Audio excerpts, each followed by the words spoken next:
Salam sejahtera bagi kita semua. Emana kembali hadir dengan podcast pembahasan firman Tuhan. Semoga firman Tuhan yang murni mampu merawat batin kita, menguatkan roh kita, dan membangun iman kita di hadapannya. Silakan menikmati podcast Emana hari ini. Salam sejahtera, saudara sekalian. Ucap syukur pada Tuhan bahwa kasih karunia-Nya menjaga kita sampai hari ini. Memasuki bulan Mei, ya saudari, di minggu-minggu awal ini, marilah kita terus datang pada Tuhan dan mengucap syukur atas kasih-Nya. Hari ini saya Renard dengan saudara Puji, kita akan sama-sama kembali membahas firman Tuhan yang diambil dari Yohanes pasal 4 ayat 27 sampai 54. Yang berbunyi di ayat 35 demikian. Bukankah kamu mengatakan 4 bulan lagi tibalah musim menuai? Tapi aku berkata kepadamu, lihatlah sekelilingmu dan pandanglah ladang-ladang yang sudah menguning dan matang untuk dituai. Kita bisa lihat di sini ya saudari, dalam judulnya kita bisa ambil adalah siapa yang mau pergi menuai. Amin. Puji Tuhan. Saudara Puji, apa yang bisa kita dapatkan atau bisa kita bagikan kepada saudara-saudari pendengar? Amin. Puji Tuhan. Saudara-saudari, judul yang diberikan oleh saudara-saudari kita yang menyiapkan berita sangat baik ya. Ini sangat mewakili apa yang kita bahas hari ini. Ya. Siapa yang mau pergi menuai ya, saudara-saudari ya. Di sini mengisahkan sebenarnya mengenai perempuan Samaria yang bertemu dengan Tuhan Yesus di satu daerah yang bernama Sikar ya. Mereka bertemu di sebuah sumur Yakub. Saudara-saudari, lalu perempuan ini diberitakan Injil ya oleh Tuhan ya. Nah, saudara-saudari, perempuan ini itu adalah perempuan yang berdosa. Kita melihat bahwa Tuhan mengekspos ya, Tuhan menunjukkan bahwa perempuan ini ya itu adalah memiliki 5 suami ya, dan yang sekarang bersama-sama dengan dia itu bukan suaminya ya. Wah saudara-saudari, dari situ kita melihat ya bahwa perempuan ini sebenarnya bukanlah perempuan yang dalam tanda kutip yang bermoral ya, yang baik-baik ya. Perempuan ini sebenarnya saat itu sedang melakukan suatu perzinahan ya, karena yang bersama-sama dengan dia saat itu bukanlah suaminya ya. Nah saudara-saudari, dengan Injil yang sederhana ya, Tuhan mengatakan bahwa dirinya adalah air kehidupan atau air hayat. Barang siapa yang minum ya, menerima Tuhan Yesus ya, itu dia tidak akan haus untuk selama-lamanya. Amin. Haus ya di sini menandakan bukan kehausan fisik, tetapi kehausan di dalam jiwa manusia. Nah, setelah perempuan ini diekspos ya, keadaannya di dalam dosa, kemudian dia percaya ya kepada Tuhan dan dia menerima Tuhan, hidupnya langsung mengalami perubahan ya. Saudara-saudari, hidupnya langsung mengalami perubahan. Sejak detik itu ya, hidupnya berubah dengan hebat ya. Dia langsung meninggalkan tempayannya, lalu dia pergi ke kotanya. Dengan penuh keyakinan dia memberitakan kesaksian yang hidup, amin, kepada orang-orang di sekelilingnya ya, kepada orang-orang sekitarnya. Nah saudara-saudari, dari kesaksian yang hidup ini ya, kita dapat melihat bahwa kesaksiannya juga bukan kesaksian yang kita bisa anggap sebagai kesaksian yang baik ya, atau kesaksian yang alkitabiah. Dia hanya memberitahu bahwa Tuhan Yesus ini tahu ya kan apa yang dia sudah lakukan ya. Tuhan Yesus ini tahu apa yang dia sudah perbuat, dosa-dosanya itu diketahui semua oleh Tuhan Yesus, dan perempuan ini mengatakan bahwa dia adalah Mesias yang akan datang. Ya. Amin. Nah, saudara-saudari, kita melihat ya, di sini dikatakan judulnya adalah siapa yang mau pergi menuai. Saudari, perempuan ini baru saja beroleh selamat ya, tetapi dia sudah bisa bersaksi bagi Tuhan. Nah, kalau kita kembali lagi ke judulnya, banyak orang hari ini tidak mau berbagian di dalam pekerjaan penuaian Injil ya, tidak mau berbagian di dalam pekerjaan Injil.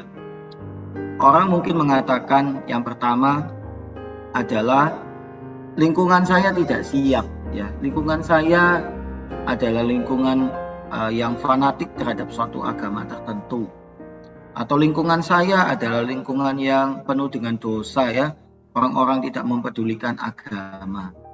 Atau lingkungan saya ya sulitlah pokoknya lingkungan saya untuk memberitakan Injil. Itu di satu sisi.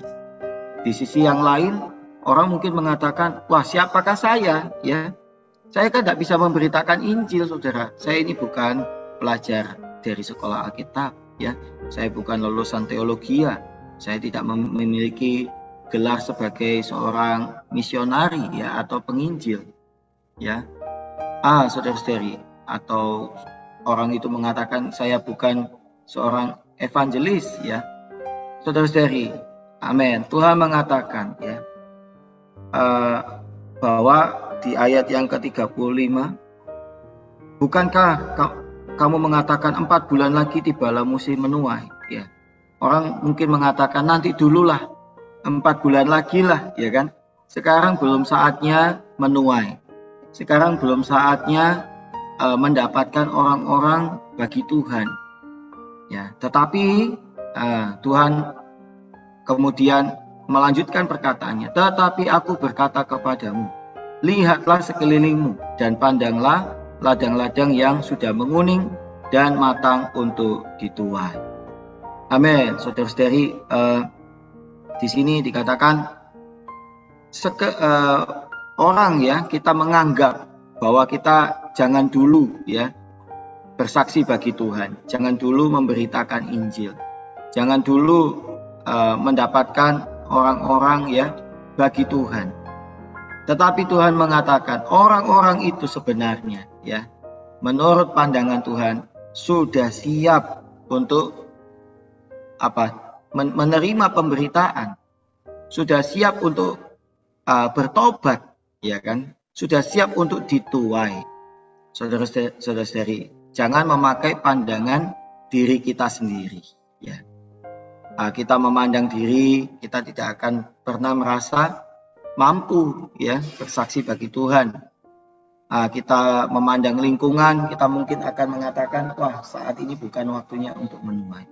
Kita perlu memiliki pandangan seperti pandangan Kristus ya, pandangan Tuhan Yesus, bahwa saat ini ladang-ladang sudah menguning dan siap untuk dituai. Saudari, bagaimana kita memberitakan Injil? Nah, Injil yang terbaik itu adalah kesaksian ya. Seperti yang diberitakan juga oleh perempuan Samaria ini. Ya, perempuan Samaria ini bersaksi ya. Dia mengatakan di ayat 29, mari lihat, di sana ada seorang yang mengatakan kepadaku sesuatu yang telah kuperbuat. Mungkinkah dia Kristus itu? Saudara-saudari, dia hanya bersaksi ya. Oh, apa yang kita dapatkan dari Tuhan, apa yang kita alami dari Tuhan, segala kebaikan Tuhan ya, segala rawatan Tuhan, pemeliharaan Tuhan, kita bisa persaksikan itu kepada orang lain, saudara-saudari. Nah, kesaksian ini lebih hidup daripada sekedar teori-teori ya, pengajaran-pengajaran teologis ya. Orang mungkin belum bisa terima ya kan, tetapi kalau kesaksian dari pengalaman hidup kita, orang mungkin bisa langsung akan melihat, wah benar ya, saya melihatnya dengan mata kepala saya sendiri, bahwa di dalam kamu ya ada pekerjaan Tuhan ya, di dalam kamu ada berkat Tuhan ya, kamu sudah mengalami Tuhan Yesus yang hidup itu di dalam hidup kamu. Ini justru lebih bisa diterima, ya lebih mudah diterima oleh orang-orang di sekitar kita. Ya, memang tidak ada salahnya memberitakan kebenaran Alkitab ya. Tetapi saudara-saudari, kalau kita melihat di Yohanes pasal 4, mari kita belajar bersaksi ya. Apa yang kita alami dari Tuhan, kebaikan-kebaikan Tuhan dalam hidup kita boleh persaksikan. Apa perubahan yang Tuhan sudah kerjakan di atas diri kita ya. Mungkin dulu kita berbuat sesuatu yang dosa ya, lalu kita bisa melepaskan diri dari dosa tersebut ya. Kita ada di bawah belenggu dunia iblis, tetapi kita sudah boleh dilepaskan. Kita boleh persaksikan itu kepada orang-orang di sekitar kita. Amin, saudara-saudari. Setiap orang perlu Yesus ya. Amin. Jadi tidak ada orang yang kita mengatakan, oh orang ini sudah Kristen, saya tidak perlu bersaksi kepada dia. Tidak, saudari. Orang Kristen pun perlu Yesus ya. Orang Kristen tetap perlu kesaksian tentang Tuhan. Ya, apalagi orang yang bukan Kristen ya, justru dia sangat perlu untuk mendengar ya pengalaman kita terhadap Tuhan. Puji Tuhan, saudari, saya sampai di sini. Amin, puji Tuhan. Saudari, apa yang dikatakan Saudara Puji sangat memberkati, juga sangat menerangi kembali. Semoga selama kita masih ada kesempatan, marilah kita bekerja sama dengan Tuhan, ya, supaya kita mau pergi menuai bagi Dia. Amin, saudari. Karena itu biarlah selama kita masih ada kesempatan sampai Tuhan datang, mari gunakan setiap kesempatan yang ada, beritahu kepada orang-orang yang kita kenal, supaya mereka juga boleh mengalami ya kebebasan daripada ya segala sesuatu, ya, sehingga mereka boleh menikmati Kristus sebagai segala. Amin. Amin, puji Tuhan. Apakah Saudara Puji boleh mendoakan kita semua? Amin. Mari kita berdoa, saudara-saudari.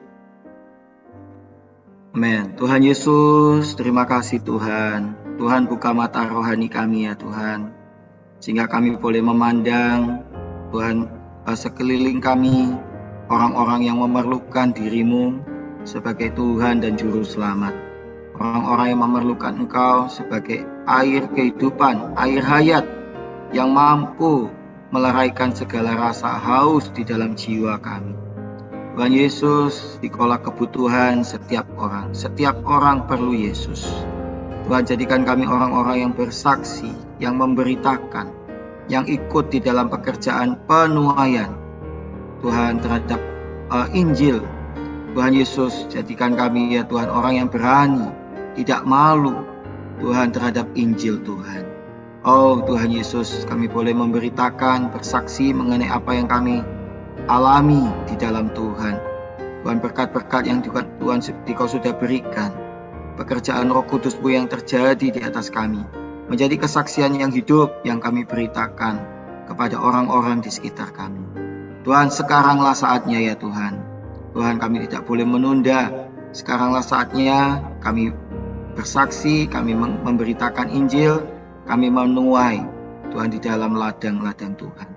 Terima kasih Tuhan Yesus, berkati setiap kami Tuhan. Dalam nama-Mu kami berdoa. Amin. Amin. Terima kasih Saudara Puji. Terima kasih saudari. Tuhan Yesus memberkati kita semua. Amin.